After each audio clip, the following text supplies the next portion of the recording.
माझं नाव प्रियंका बाळासाहेब सोनवणे. आज आम्ही लासलगाव येथे बस स्टँड ते भारतरत्न डॉक्टर बाबासाहेब आंबेडकर स्मारकापर्यंत आमचा मोर्चा काढला. यामध्ये दिल्लीमध्ये जो जंतर मंतर आंदोलनामध्ये जो प्रकार झाला की अमानुष विद्यार्थ्यांवर लाठीचार्ज करण्यात आले, त्यांचे डोके फोडण्यात आले, त्यांना मारहाण करण्यात आली.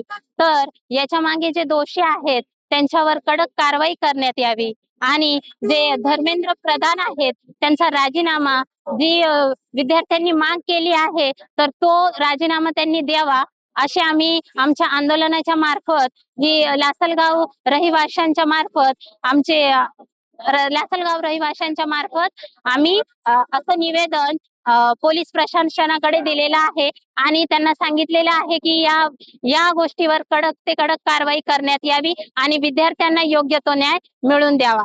त्याच्यामुळे हुकुमशाही चालणार नाही, लोकशाही आहे तर लोकशाही चालणार आणि राजीनामा दिल्याच्या नंतर ह्या सरकारला कळेल की लोकशाही काय असते आणि खरी लोकशाहीची ताकद काय असते. जय भीम, जय संविधान, जय भारत. नमस्कार, माझं नाव ममता सूर्यवंशी. आज 23 जुलै म्हणजे लासलगाव नगरीमध्ये हा निषेध मोर्चा काढण्यात आला. ह्याचं रिझन काय, ह्याच्या मागे खूप मोठे मोठे कारण हे सर्व आपल्याला ठाऊकच आहे. मी तर असं बोलते 20 जुलै हा जो दिवस आहे हा आपल्या जगातला लोकशाहीतला सर्वात मोठा काळा दिवस म्हणायला हरकत नाही. ज्या देशामध्ये शिक्षणासाठी आंदोलन करावं लागतात त्या देशातले नेते मंडळी किती अडाणी असतील ह्याचा जरा आपण विचार केला पाहिजे.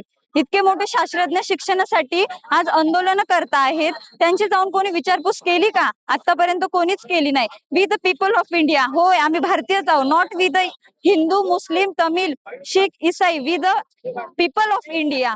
त्या दिल्लीमध्ये आंदोलन उठवणाऱ्यांचा विरोध पेटला, दिल्लीमध्ये आंदोलन उठवणाऱ्यांचा विरोध पेटला. त्या दिल्लीतलं आंदोलन पाहून माझा भारत देश आज धर्मनिरपेक्ष ठरला.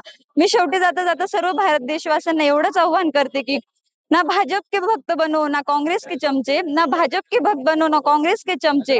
सही को सही और गलत को गलत कहने वाले निडर और जिम्मेदार भारतीय बनो. धन्यवाद.